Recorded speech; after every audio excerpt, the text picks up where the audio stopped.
जय श्री राम। एक श्लोकी सुंदर खांडा। यस्य श्री हनुमान अनुग्रह बलात् तीर्णां बुद्धिर्लीलया लंकां प्राप्य निशाम्य रामदयितां भङ्क्त्वा वनं राक्षसान् अक्षाधीन् विनिहत्य वीक्ष्य दशकं दग्ध्वा पुरीं तां पुनः तीर्णाब्धिकपिभिर्युक्तो यमनमत्तां रामचन्द्रं भजे. Sundarakanda teaches how one can win over every difficulty in life.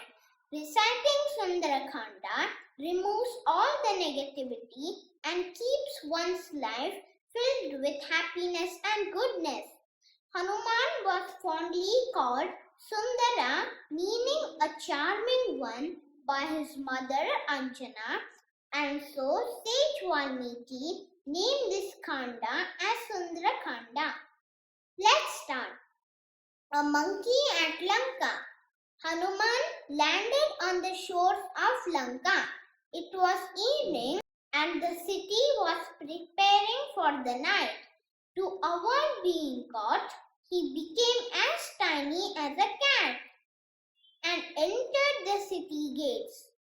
No one noticed a small monkey and he roamed around at ease. Hanuman was surprised to see such a splendid and wealthy city.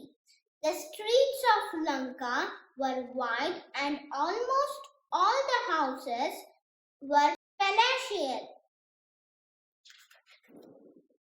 All buildings and structures were made of gold.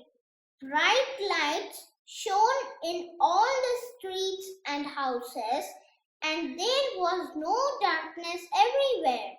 Sounds of music, dancing, and chanting filled the night air.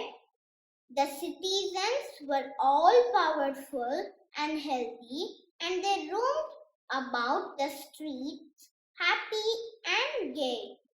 Chariots, horses and elephants frequented the streets.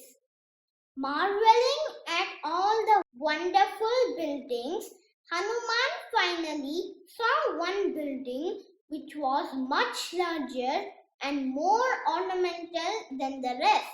He realized it was Ravana's palace. ಧನ್ಯವಾದ.